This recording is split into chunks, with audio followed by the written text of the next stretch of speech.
இன்றைக்கி நம்மளுடைய விதிவிலக்காக திகழ் சேனலில் நம்ம பார்க்க போகிறது செக்ஷன் 19லேருந்து 23 தான். ஃபர்ஸ்ட் செக்ஷன் 19 வெஸ்டட் இன்ட்ரெஸ்ட் அப்படின்னா என்னென்னு சொல்லுது.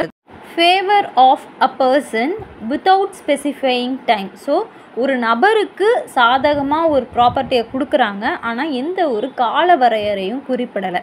இந்த மாதிரியான சூழ்நிலையில் ஒரு விஷயம் நடைபெறணும் அப்படிங்கிறத ஒரு கண்டிஷனாக வைக்கிறாங்க. So happening of an event must happen unless contrary அப்படிங்கிறது இங்கே என்ன குறிப்பிட்றாங்கன்னா, அந்த ட்ரான்ஸ்ஃபர் பண்ணும்போது இந்த மாதிரியான கண்டிஷன் தேவைப்படாது அப்படின்னு சொன்னாங்கன்னா அந்த இடங்களில் தேவைப்படாது. மீதி இடங்களில் கட்டாயம் ஒரு விஷயம் நடைபெறணும், அது ஒரு நபருக்கு சாதகமாக இருக்கணும், எந்த விதமான கால வரையறையும் நிர்ணயிக்கப்படாமல் இருக்கணும். அதுலேயும் முக்கியமாக இதை யாருக்காக ட்ரான்ஸ்ஃபர் பண்ணுறாங்களோ அந்த நபரே இறந்து போனால் கூட இந்த வெஸ்டட் இன்ட்ரெஸ்ட் முடிவடையாது அப்படின்னு சொல்கிறாங்க. ஸோ அந்த ட்ரான்ஸ்ஃபரி அவருடைய உடைமைக்கு அந்த ப்ராப்பர்ட்டியை எடுத்துக்கல, பொசஷனுக்கு எடுத்துக்கல. அந்த மாதிரியான சூழ்நிலையில் இந்த வெஸ்டட் இன்ட்ரெஸ்ட் முடிஞ்சிருமா அப்படின்னா அப்படி இல்லாமல் இல்லை, அவங்க இறந்தே போனாலும் அந்த இடத்துல வெஸ்டட் இன்ட்ரெஸ்ட் இருக்கும் அப்படின்னு சொல்கிறாங்க. இதுக்கு எக்ஸ்ப்ளனேஷனும் கொடுத்துருக்காங்க. அதாவது enjoyment thereof is postponed, அதாவது அவங்க அதை அனுபவிக்கிறதுக்கான உரிமை தள்ளி போட்டிருந்தாங்கனாலோ இல்லை ப்ரியர் இன்ட்ரெஸ்ட் இந்த சேம் ப்ராப்பர்ட்டி, அவங்களுக்கு ப்ரியர் இன்ட்ரெஸ்ட்டுன்னு வரும்போது ஆல்ரெடி நம்ம தெரிஞ்சுக்கிட்டோம் யாருக்கு அந்த ப்ராப்பர்ட்டியை இப்போ அன்பார்ன் பர்சனுக்கு கொடுக்குறாங்கன்னா அப்போது அந்த அன்பார்ன் பர்சனுக்கு 18 இயர்ஸ் அட்டைன் ஆகிற வரைக்கும் ஒரு நபர் பார்த்துக்கணும் அப்படின்னு சொல்லி ஒரு கண்டிஷன் போட்டு கொடுப்பாங்க. அப்படிங்கிறதெல்லாம் ஆல்ரெடி இருக்க செக்ஷன்ஸில் நம்ம பார்த்தோம். So section 13, 14லாம். ஸோ அந்த ப்ரியர் இன்ட்ரெஸ்ட் ஒரு நபருக்கு இருக்குது அப்படின்னாலோ இல்லை அப்படி இன்னொரு நபருக்கு, அதாவது அந்த அன்பார்ன் பர்சனாக இருக்காங்க இல்லையா, ஸோ அவங்களுக்கு அந்த ப்ராப்பர்ட்டி போய் சேர்கிற வரைக்கும் அதில் கலெக்ட் பண்ணக்கூடிய அந்த ப்ராப்பர்ட்டிலேருந்து வரக்கூடிய இன்கம் அக்யூமுலேஷன், டைரக்ஷன் ஆஃப் அக்யூமுலேஷன்ன்றதை நம்ம செக்ஷன் 17 ஆல்ரெடி பார்த்தோம். ஸோ அந்த விஷயத்தையும் சேர்த்து அந்த என்ஜாய்மெண்ட் அவருக்கு வர வரைக்கும் இருக்கக்கூடிய இன்கமையும் சேர்த்து எல்லாத்தையுமே கொடுக்கறது தான் இந்த வெஸ்டட் இன்ட்ரெஸ்ட். ஸோ இது ஒரு நபருடைய சாதகமாக கொடுக்கறதுக்கு எந்த ஒரு குறிப்பிட்ட டைமும் மென்ஷன் பண்ணாமல் ஒரு விஷயம் நடைபெற்றால் மட்டுமே வழங்க வேண்டிய ஒரு இது. ஆனால் ஏதாவது ஒரு கான்ட்ரரி இருந்துச்சுன்னா அந்த கான்ட்ராக்ட் போடும்போது அந்த மாதிரியான இடங்களில் இது அப்ளை ஆகாதுன்னு சொல்லியிருக்காங்க. இது எல்லா இடங்களையும் இதுதான் ப்ரொசீஜர். ட்ரான்ஸ்ஃபரியே இறந்து போனால் கூட அந்த இடத்துல இந்த வெஸ்டட் இன்ட்ரெஸ்ட் வீணாக போகாது, அது டிஃபீட் ஆகாது. when unborn person acquires vested interest on transfer for his benefit, இதுதான் செக்ஷன் 20. ஸோ இந்த செக்ஷன் 20ல் அன்பார்ன் பர்சனுக்கு எப்படியெல்லாம் ஒரு வெஸ்டட் இன்ட்ரெஸ்ட் வருது. ஸோ நம்ம ஆல்ரெடி பார்த்ததையும் நம்ம அன்பார்ன் பர்சனோட கம்பேர் பண்ணி தான் பார்த்தோம். ஸோ இந்த இடத்துல ஸ்பெசிஃபிக்காகவே அன்பார்ன் பர்சனுக்கு என்ன மாதிரியான வெஸ்டட் இன்ட்ரெஸ்ட் இருக்குது அப்படிங்கிறத சொல்கிறாங்க. ஸோ இதுவுமே ஒரு நபருடைய பெனிஃபிட்டு, அதுவும் அவங்க அந்த சமயத்தில் உயிரோடு இல்லை, அவங்க அன்பார்ன் பர்சனாக இருக்காங்க. ஸோ அந்த மாதிரியான சூழ்நிலையில் அவங்களுக்கு பிறந்த உடனே அந்த ப்ராப்பர்ட்டி கிடச்சிருமானா அப்படி கிடையாது. அவங்க அதை அனுபவிக்கலைனால் கூட அந்த உரிமை அவங்களுக்கு வந்துடும், அந்த இன்ட்ரெஸ்ட் அவங்களுக்கு இருக்குது, வெஸ்டட் இன்ட்ரெஸ்ட் இருக்குது அப்படிங்கிறது தான் இந்த செக்ஷன் 20ல் சொல்கிறாங்க. அடுத்து செக்ஷன் 21. ஸோ இது கண்டிஜென்ட் இன்ட்ரெஸ்ட் அப்படின்னா என்னங்கிறத சொல்லுது. ஸோ ட்ரான்ஸ்ஃபர் ஆஃப் ப்ராப்பர்ட்டி பொறுத்த வரைக்கும் ஒரு விஷயம் நடைபெறும் அப்படின்னா ஹேப்பனிங் ஆஃப் அன்சர்டைன் ஈவெண்ட், அது கண்டிப்பாக நடக்கலாம், நடக்காமலேயும் போகலாம். ஸோ அந்த மாதிரி நிலையாக இல்லாத ஒரு விஷயத்துக்காக இருக்குது அப்படின்னாலோ அந்த விஷயம் நடைபெற்றால் நடைபெறாமல் இருந்தால் அப்படின்னு ஒரு 2 கண்டிஷனை இதில் சொல்லியிருக்காங்க. ஸோ அந்த அன்சர்டைன் ஈவெண்ட் நடைபெற்றுச்சுன்னா அது ஆட்டோமேட்டிக்காக வெஸ்டட் இன்ட்ரெஸ்டாகவும், அந்த விஷயம் நடைபெறலை அப்படின்னா அது நடைபெறதுக்கான வாய்ப்புகளே இல்லை, இம்பாசிபிள் அப்படின்னா அது கண்டிஜென்ட் இன்ட்ரெஸ்ட்டாக இருக்கும். இதில் ஒரு எக்ஸப்ஷன் கொடுத்துருக்காங்க. அதாவது ஒரு ட்ரான்ஸ்ஃபர் ஆஃப் ப்ராப்பர்ட்டி பண்ணுறோம் அப்படின்னும்போது அதில் ஒரு பர்டிகுலர் ஏஜை அடைகிறாங்க.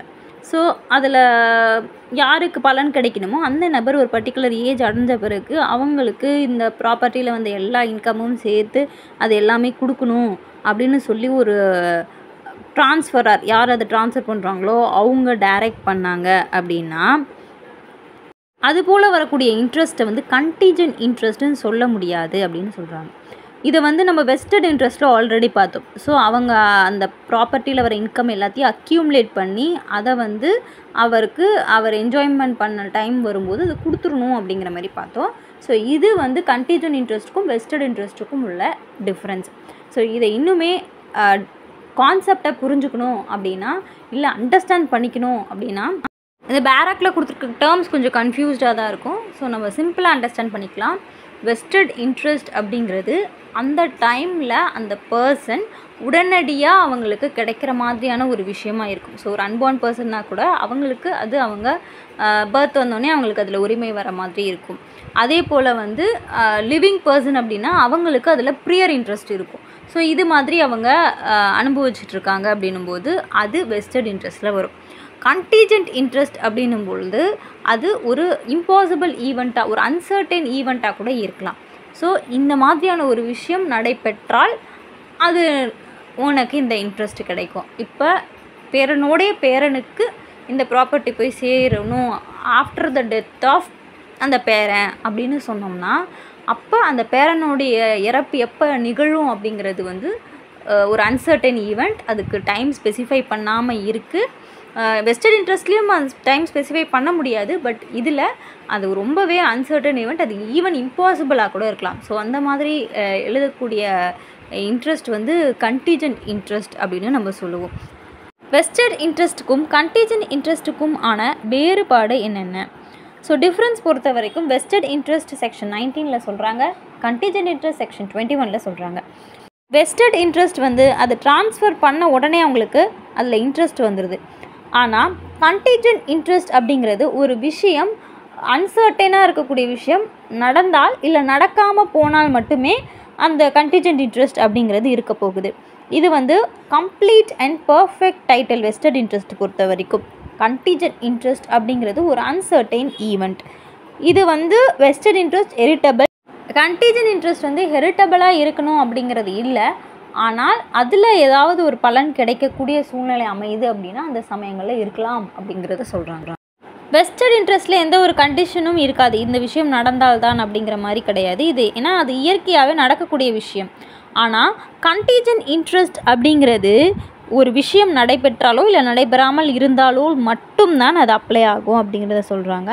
ஸோ இதில் வெஸ்டட் இன்ட்ரெஸ்ட்டை ட்ரான்ஸ்ஃபர் கம்ப்ளீட்டாக முடிஞ்சிடும். ஏன்னா அது யார் அவங்க அப்பா வந்து அவங்க பையனுக்கு கொடுக்குறாரு அப்படின்னா அது ஆட்டோமேட்டிக்காக போய் சேர்ந்துடும். ஆனால் கண்டிஜென்ட் இன்ட்ரெஸ்ட் அப்படிங்கிறது அடுத்தடுத்த தலைமுறையை தாண்டி சொல்லும் பொழுது அது வந்து உடனடியாக போய் சேராது. அந்த ட்ரான்ஸ்ஃபர் வந்து கம்ப்ளீட் ஆகிருக்காது. ஸோ இன்கம்ப்ளீட்டாக தான் இருக்கும்.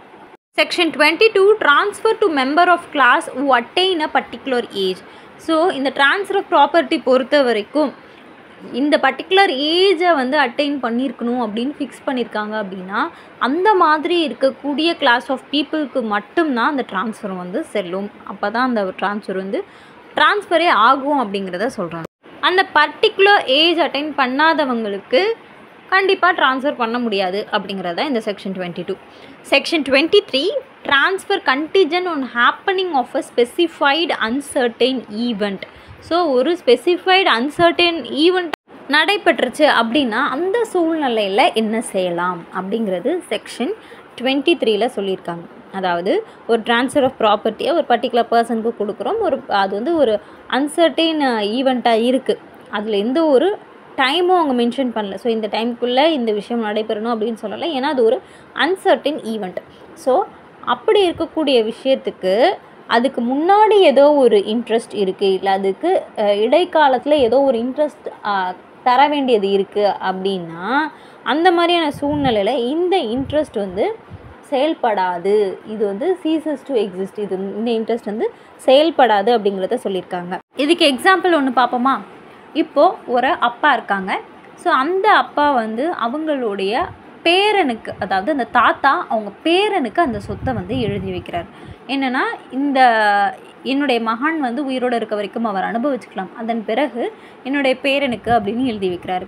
ஸோ இந்த டைமில் என்ன ஆகுது அப்படின்னா அவங்க பேரன் பிறக்கிறாரு. அவங்க பேரனுக்கு 18 வயது ஆகிறதுக்கு முன்னாடியே அவங்க அப்பா இறந்து போயிடுறாரு. ஸோ இந்த மாதிரியான சூழ்நிலையில் என்ன ஆகும்? ப்ரெசிடென்ட் கண்டிஷனே வந்து அங்கே ஃபெயில் ஆகிடுது. அவருக்கு 18 வயசு ஆகிற வரைக்கும் இவர் பார்த்துக்கணும் அப்படிங்கிற மாதிரி நம்ம கண்டிஷன் போட்டிருக்காரு. ஸோ ப்ரியர் இன்ட்ரெஸ்ட்டாக அந்த இடத்துல அப்பா இருக்கார், ஆனால் அவங்க அப்பா இறந்து போயிடுறாரு இவருக்கு 18 வயசு ஆகிறதுக்குள்ளேயே. இந்த சமயங்களில் ப்ரெசிடெண்ட் இன்ட்ரெஸ்ட்டே வந்து நடைபெறாமல் போனதுனால அதுக்கப்புறம் வரக்கூடிய அந்த இன்ட்ரெஸ்ட்டும் ceases to exist. அந்த இன்ட்ரெஸ்ட் கண்டிஜென்ட் இன்ட்ரெஸ்ட்டுமே நடைபெறாமல் போகிறதுக்கான சூழ்நிலை அமையுது அப்படிங்கிறத இந்த செக்ஷனில் சொல்லியிருக்காங்க.